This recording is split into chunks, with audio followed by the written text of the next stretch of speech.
The best comedy movie of all time, the OG GOAT, is Mr. Bean the Movie.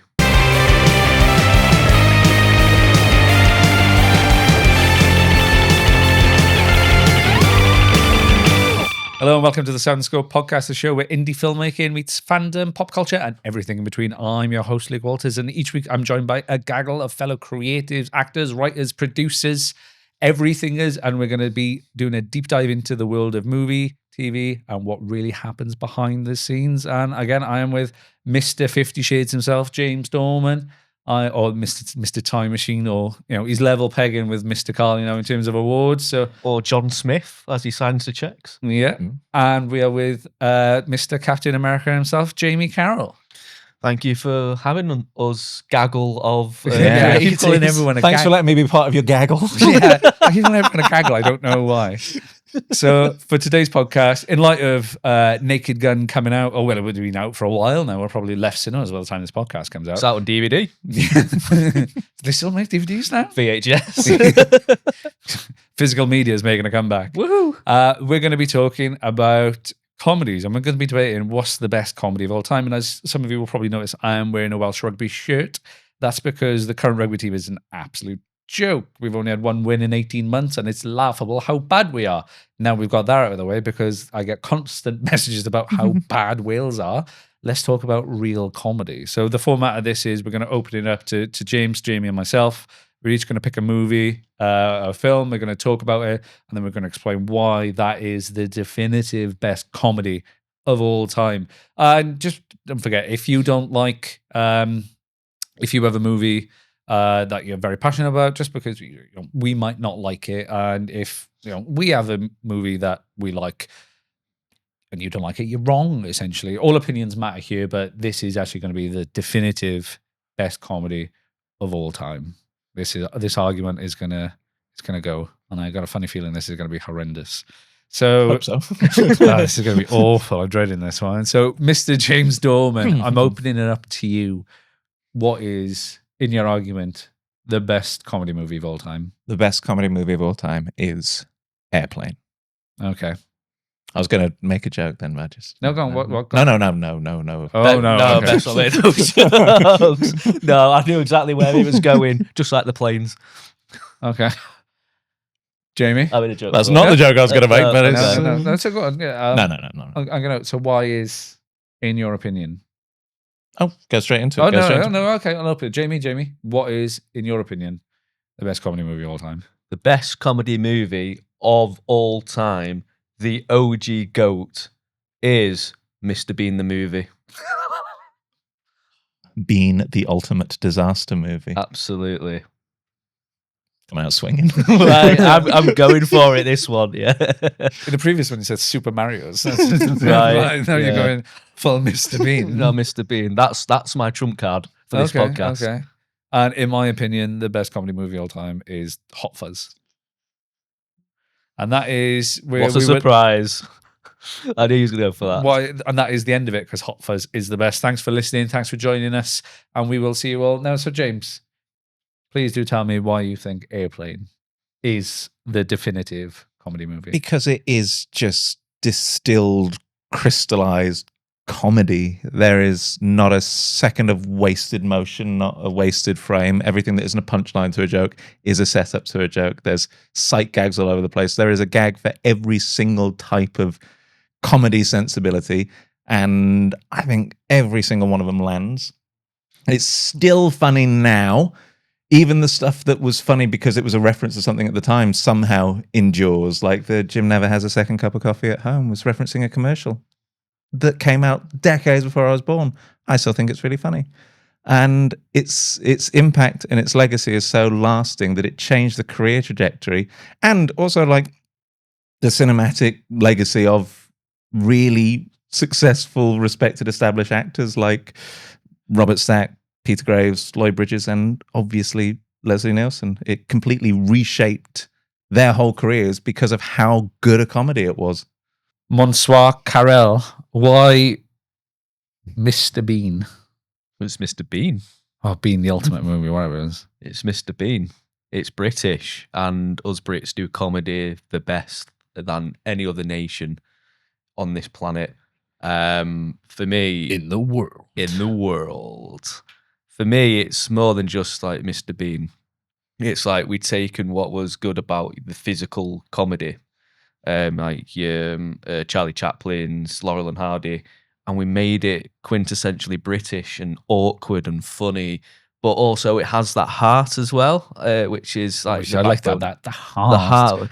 I'm swinging for this film. You're presidential unless you talk with it. Yeah, I like it. Yeah. I thought if I did that, it would make my points more poignant, but maybe not. But yeah, Mr. Bean. It is the pinnacle British comedy movie of all time, the GOAT. So the actual greatest British comedy movie and the definitive comedy movie itself is obviously Hot Fuzz. Some would say Mr. Bean couldn't even compare to like Shaun of the Dead. Or Who's saying that? Me. Oh, right, okay. Me, right now. Right now. Okay. I think Hot Fuzz is the definitive, not just British, I guess it's the definitive I'd comedy say movie. Shaun of the Dead's better, but there we go. No, Hot Fuzz is so much better. So Hot Fuzz is not just a spoof movie. It's a murder mystery. It's an action film. It's a buddy cop film, and it's hilarious as well. And like, how many times have like we been out and he's just saying like, "Oh, it's just the one swan." Or there's so many quotable lines from it, and everything that just is now in like the public zeitgeist. That it's just become this massive, massive thing. And I think it is quintessentially very, very British, but it is the best comedy movie of all time. In your defense, and I can't believe I'm actually defending Hot Fuzz here, when I've been in America, every American, like when I talk to about comedy, always refers back to Hot Fuzz. Oh, really? Yeah. I've never been to America. Recently, the few that I was talking to always go back to Hot Fuzz. When they ask me for like recommendations, and they always miss out Hot Fuzz, and they've said that they've seen it anyway. So, yeah. Oh. Yeah. And that's where I plug Mr. Bean. Okay, so Airplane. Yeah. I think it's not good because I haven't seen it, so therefore it doesn't count. It mustn't be good. If Jamie hasn't seen it, Exactly. Just because he's too busy recommending Hot Fuzz to Americans rather than actually watching movies. Yeah. Yep, to be fair. No, I think Jamie has to be the linchpin of this. If he hasn't seen it, Airplane's out automatically. And it's just a straight shootout between us. I think I can still convince you that it's funny because I reckon you still know the jokes that having Act seen out the movie. the entire movie. If I for said me to you right now, surely you can't be serious. You know the punchline. I am, but don't call me Shirley. Okay, yeah, okay. Okay, but I didn't know it was that. I didn't know that was from Airplane. It's just Well, maybe. all it is just a gag a minute. That's it. It's just a gag. Not so many of them land that Two, he knows like, that quote without having seen the movie. Two film. That's literally all you know from that movie is surely you can't be serious. I am, and don't call me Shirley. And that's literally it. What else can you tell me? What? Tell me something else from it. Give me any type of comedic moment, and I'm positive I can give you a beat from Airplane. No, go on, just go on, just rattle off. If it's so definitive now and so iconic, and you can rattle it off, just come on, just lay it on me now. That's something that he will know if he's never seen it. Oh, I wonder if you know the scene of the old white woman speaking jive. Like it's Whilst you two talk about it, I'm going to watch it. Do so. so. It's racist now. By this, have the jokes aged well in that movie? Could you make that movie now and it'd be exactly the same? I think so because don't think you could. because everyone is fair game. Like they make jokes about literally everyone under the sun. The jokes are never mean-spirited and at someone's expense. Everyone's kind of in on the jokes, and the performances obviously carry it off.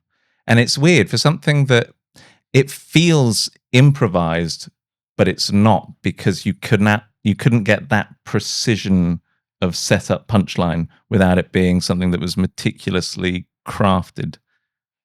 And I think that you have to admire that level of comedy writing. Yeah.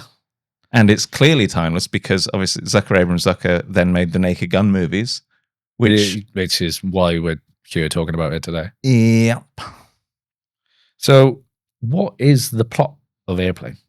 It's a plot from some movie from the 50s that I can't remember what it's called. Like 0 Hours. Yes, 0 Hour.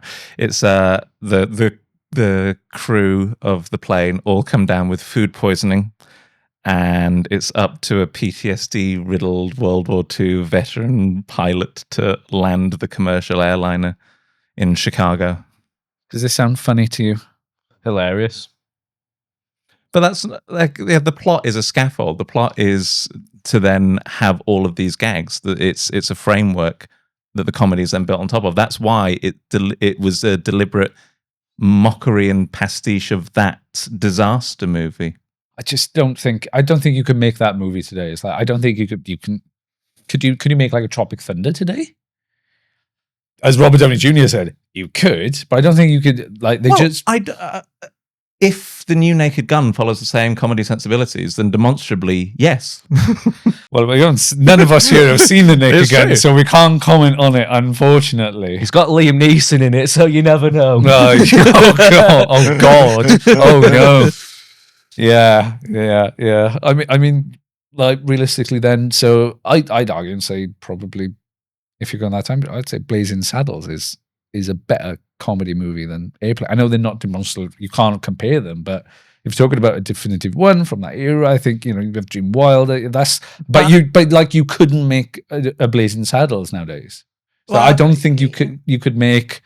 I don't think you could remake Airplane these days. I don't think it needs, but that's the thing. You couldn't make it these days, but that's because of the sort of the climate of the filmmaking community. However, I think you can still watch Airplane and find it funny. I think Airplane still, despite it seeming dated, and you can say you can't make it today, but you can still watch it today, and there is still something to suit every comedy sensibility. And I don't think that it's, even the stuff that maybe hasn't aged well, I don't think any of it's mean-spirited, and I think that's why it endures, and that's why it can still be accessible, even though it seems like the most inaccessibly offensive thing. And I think the same is true of Blazing Saddles, because again, when it's not made mean-spiritedly, it can still be funny. I think Blazing Saddles, if we're talking about a definitive comedy movie, it is very much Mel Brooks comedy, Yeah. which isn't as all-encompassing as Airplane. Okay, Jeremy, where do you stand? Like, what are your opinions? On this movie you haven't seen. On the wing, yeah. On the wing, yeah. You haven't seen this. Is what James said kind of has it intrigued you to go watch Airplane? Or would you be like, no? You know who Leslie Nielsen is, right? Yeah. You know that was the first comedy movie he ever did. Okay. And it's because of that, but then that was his entire career. Yeah, thing is, sell it to him. Sell it to him. Win him over. Airplane, I know the logo, I know the film poster, I just haven't seen it. So I'm not gonna, I know I was joking before about it, was like, I'm not gonna judge a movie that on whether it's definitive or not on the basis that I surely haven't the fact seen that it. you know all of the iconography of it and you know Yeah. its importance without having seen it, that says that it is a definitive comedy movie, because you can that's still what- go, I that's know what I'm that comedy trying- movie. That's what I'm trying to argue. That's where, yeah. But yeah, I don't know. Talk to me about it. Sell it to me. I just did. I don't know. I got pretty bored halfway through that, to be fair. It wasn't very funny. Well, imagine if I was just quoting the movie Airplane over and over. Okay, so quote the movie Airplane to me over and over. Make me laugh. There's the... And do the voices. I'll stick to the white characters. Yeah, yeah. Let's not get I'm not going cancelled to do already. that. I'm not going to do that. Look, this Why, discussion... why not? Why can't you do the voices? Because I am white. Okay. The characters who weren't white in the movie were played by non-white actors. Okay. So it's okay for them to sound a way that I would be doing an impression of. Which, Right. again, a lesser movie of that era would have fallen into pitfalls like that, and they would have just done stand-up caricatures. Even when they use stock characters in that movie to sell the jokes, they do it with a care and an authenticity that shows that there was like real creative energy that went into crafting something that was designed to be an almost universally accessible comedy. So let's change tracks and talk about Bean. Hello. We should have had John Carly here. He could have been doing amazing. the Mr. Bean impression. So yeah, I haven't seen Mr. Bean in a long time. The TV series is iconic. Mm-hmm. So sell me the Mr. Bean movie. It's Mr. Bean Cool. for Well about done. 90 minutes. What more do you want? some other character to do anything remotely funny. Anything, yeah. Why don't you think Mr. Bean's funny? No. I said some Oh. other character. I think that the movie, Rowan Atkinson drags it to being funny, kicking and screaming by virtue of being Mr. Bean. I think the movie around him is weak. I think the beauty of it is that you've got for me in the comedies that I like the idea of a character going to America and trolling them. Like you got Borat, you got Bruno, Mr. Bean does the exact same thing. It is essentially my favorite Martian in a way, where a British person goes and stays with an American family, and you got those like cross-cultural references, and that's where a lot of the comedy actually comes from. It's not just Mr. Bean being funny, it's the reactions from the Americans to Mr. Bean and vice versa. Like, for example, in the car where Mr. Bean's taking photos of the city, and there's a biker that gives him the middle finger, and then Mr. Bean thinks that the middle finger is like a form of hello and starts just going around. No, you're laughing thinking about it. I suddenly remembered the scene when he's like, yeah, it is funny. right, yeah, right. I remember That's it. not a Yeah, culture. yeah. That's not a culture clash comedy moment. It is if you somehow create a pocket universe where we don't use the middle finger in England as well. I'd say the comedy is universal. Depends which part of the UK you go to. Some of them got 12, so you never know. So I'd say the comedy is universal because it's not so much about the dialogue and cheap gags to make a laugh. No offense to Airplane. do you think It's more about the physical comedy. You don't need subtitles. I didn't say it wasn't universal. I was saying that, like, I think there's a lot of wasted potential. I think that they obviously sell that movie as Mr. Bean in America. Yeah. He is like a literal alien in another world, and I don't think it makes the most of that premise at all. There's a couple of good gags, but like, I think there's Well, the funny left painting, on the table there. When the painting comes out of the wall and it's that head on it that he's drawn on with the weird nose. Yeah, and again, that's not the potential of Mr. Bean in America. That could just happen in Mr. Bean style. I'm saying that it wastes its own comedic premise. so no? Hot Fuzz.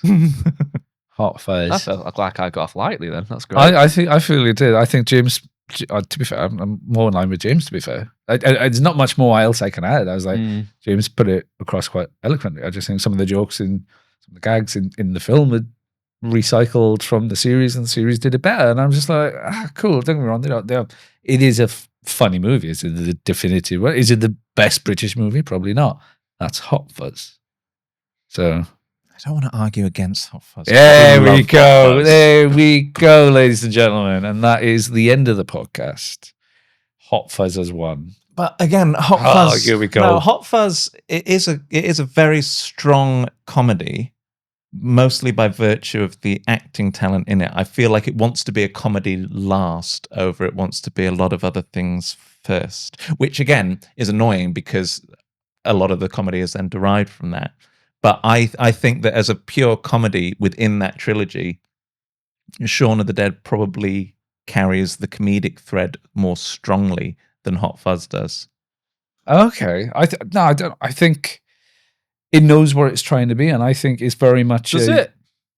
I'd say it starts off quite slow. I don't think so. Don't think so. Well, when that montage is, it becomes like it starts off as a small town mystery that then becomes an action. Yeah, movie. but it's a comedy movie. It knows what it wants. It's set up. It's the premise. It's opening. It's funny. The montage where he gets stabbed in the hand, and then he says, "Oh, should we get the inspector down?" And then, like this is an outright. This is a comedy from the get go. Yes, it changes. Okay, it's a small town mystery. It goes into an action movie, and then it changes. All the sub genres changes. Stop flexing. It's not funny. Oh, I'm joking. Jamie's gone back to the gym, ladies and gentlemen. I did. Yeah. But no, I get what you mean. It changes throughout.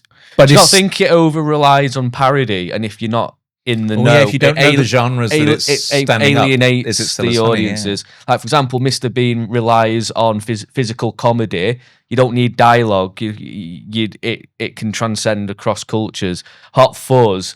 It's great in America because they see it as like one of those British comedies. Would it do well in China, for example? If you don't know the tropes of like the buddy cop movie, does a good 40% of Hot Fuzz land at all? I think I watched Hot Fuzz when it came out? 2007?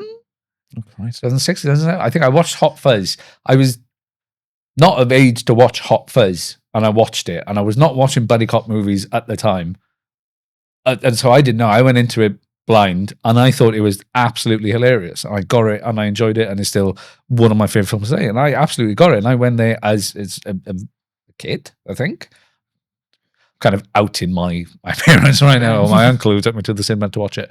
But I went to it not knowing the comedy tropes of like Bad Boys and Bad Boys 2 and whatever, and and I went into it and I enjoyed it and I got it and I was like, oh, this is fun. And then when I saw those films later on, I was like, oh, yeah. So I do get what you mean, but I got it at the time and I thought it was funny. And yeah, I think it knows what it's going to be. And I think the way it's shot as well, and Edgar Wright has such a masterful way over it. And it's like, when the Andes come in and they come in twice, and the jelly comes in 4 frames. I think it's just a masterpiece in comedy. It's like, especially when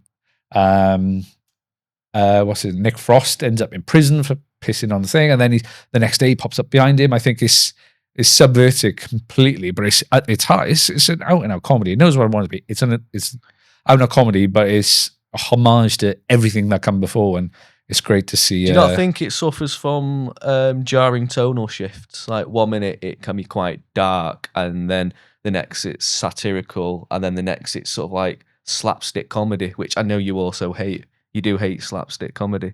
Do you not think that it doesn't quite know what it wants to be? No, I think it knows, and I think it's nice to blend those genres into one, and you're kind of taking the mick out of everything at once, and I think it plays off it really well. It's like 1 minute it is like it's essentially a riff off like I know we did last summer in Scream, and it's like, oh, okay, and then the next minute they're looking for swans, and you're like, fantastic. But I think it could have been quite easy to be like, quite easy to mess that up, and it'd be too tonally different. But I think the way it's written and the way it's shot, I think tonally the story is weaving in such a way that you believe that this could actually happen. You believe that if you go to this town, you could either be murdered by this cult, or you could be looking for swans, and it's a believable day. And I think the world building around it is so well. And I think what you just referenced undermines the believability a little bit. I think that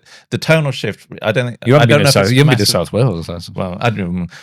On purpose, but I don't think it's massively jarring. But I think that with especially the cult reveal and the greater good and everything, those are the moments where it's like, and now we're making a comedy. That's when it gives up on believability. That's when it gives up on at that point when he coming in on the horse and everything. I was like, and that's when I think that's where maybe it doesn't know what it wants to do, in that it feels like it's walking the line of being funny without being a comedy, and then just gives up and goes, it's comedy. And then do you think it also relies heavily on repeated jokes? You're talking Mr. Bean. Well absolutely, done. Absolutely. Yeah. We can scrap that.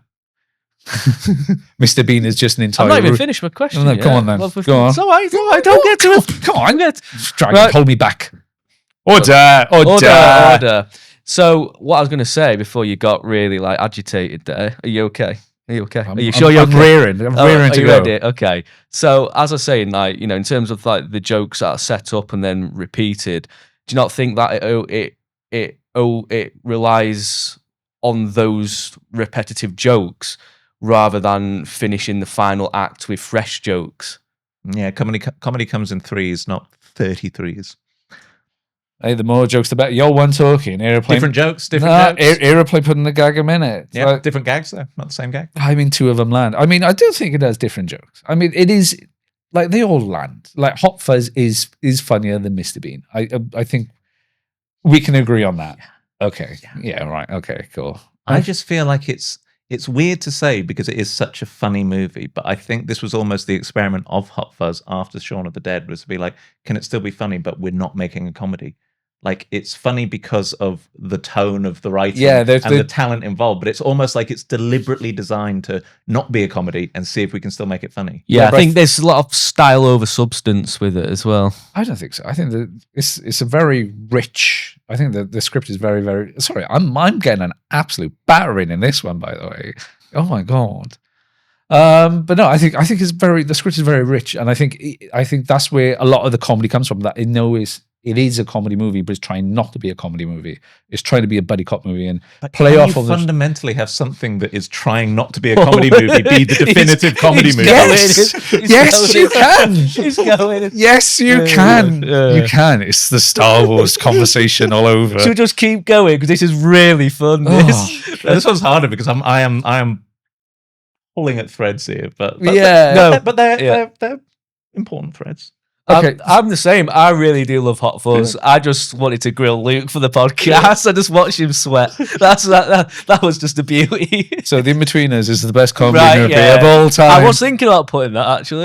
To be fair, I really like the In-Betweeners movie. I Yeah. really like the In-Betweeners. I think In-Betweeners 2 is underrated as well. Yeah. Especially, In-Betweeners 1 is... I've been on lads' holidays. They're all... exactly like that. Yeah. Ellie just texted me from the gallery. She said, the best comedy movie of all... She said, you all three of you are wrong. Of course. The best comedy movie of all time is actually Threat Level Midnight by Michael Scott, though it is technically an action movie. Oh. So we're just having that one thrown in there. Isn't the best comedy War of the Worlds with Ice-T? Yeah, you know, Maybe. I would settle this by saying, Threat Level Midnight by Michael Scott of Scranton, Pennsylvania is actually the best comedy movie of all time. It does There we a go. lot more with a lot less budget-wise. Yeah, and I think Golden Face is probably one of the best cinematic villains What are you saying? in history. What is it? He's having a stroke. Have we broken you? Have you not seen The Office? seen The Office. US. Yeah, but Threat Level Midnight. no, it don't ring a bell. Have you seen it? Yeah, I know the gag. It's a bit hard to sell it now. Yeah. Well, there we go. Though. James knows. James knows I'm in the I right. just thought he's having a breakdown. No. Okay. I'm changing my pitch. I'm going for Threat Level Midnight by Michael Fair Scott is the definitive comedy movie of all time. I think we can agree it's not Mr. Bean. No, it's not. And that movie has a special place in my heart because I had it on VHS. Mhm. Oh, no way. And I think it's the first thing I ever saw Peter McNichol in. But no, it's not good.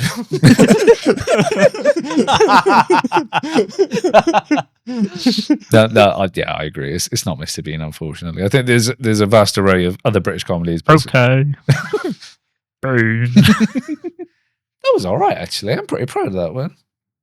I think Airplane is a very, very solid. I'm clutching at straws to be like, Yeah, it's like, oh, could it be made today? Well, no, because people don't make comedies today. no, unfortunately. That's true. Well, they're bringing back Scary Movie, aren't they? With the Christ. Wyan brothers. So we'll see. If that Yeah. sticks with. I mean, Scary Movie was actually one of my comedic Love choices. Scary Movie. Because Absolutely it'd been a love while since I've seen it. Scary Movie 1 and 2. Mm. What's the rap? And he's like, I'm going to slash and gash and hole in your Where's ass. that? Split all the balls.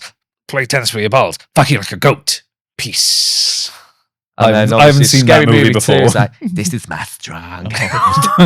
He's like, I could suck my own dick. Yeah. Yeah. Should we just say Scary Movie 1 and 2? Scary Movie 1 There we and go. 2. Yeah. Should we? Oh, man. Yeah. Or In Betweeners 1 and 2. I love Yeah. it. So, all the films we've not picked. yeah, every film we've not picked. World's End. I like World's End. What's I your like opinion? that one. Oh, do you know? No, I think The World's End felt like a second draft of a script. It felt like it wasn't quite there. It's like an episode of Doctor Who if the doctor was an alcoholic. That's I think that's an Edgar Wright quote. By the Maybe way, a little bit, but they miss some of the repeated gags from the previous two. And Yeah, it's they like, do. it feels like it's rushed. It feels like it's almost, but not quite. Yeah, that's true. So are we deciding it is Hot Fuzz. Scary Movie? Oh, Oh, all right, Hot Fuzz. Hot Fuzz fair. wins. No. Hot Fuzz. If I'm you go not out even with the three, I knew it was going to be Hot Fuzz. I just wanted to see you like sweat for 30 minutes. It was just so much fun. That was comedy. So this podcast is the best comedy. Yeah. It Just was to see that. exhausting to try and argue against Hot Fuzz. by the way. Absolutely. Personally, I think I Made War of the Worlds or I Made the Time Machine is the best comedy movie of all time. But there we go, and there we have it. So, are we saying Hot Fuzz? We're saying Hot Hot Fuzz. Fuzz. Yeah, we're saying Hot Fuzz wins. Just because Luke has to win. Yeah, or I'll edit this to make it look like I've won anyway. So there we go. So if you think Hot Fuzz is not the best comedy movie of all time, you are officially wrong by the order of the Jamie Carroll. the James Dorman, and myself. You have been listening and watching to the Cinescope. Oh, he looks like he's going to say something. No, I'm not. Oh, thank God. I was like, oh, he's going to say something bad. I'm going to get cancelled. But You yes, can do if you want. absolutely not. Yeah, Absolutely. he has watched Airplane. We've told that line so much already. Yeah, thank you for listening and watching the Cinescope podcast. Please like, follow, and subscribe. Let us know what you think is the definitive comedy movie all time and why it is Hot Fuzz. Don't forget, we will see you next week for another episode.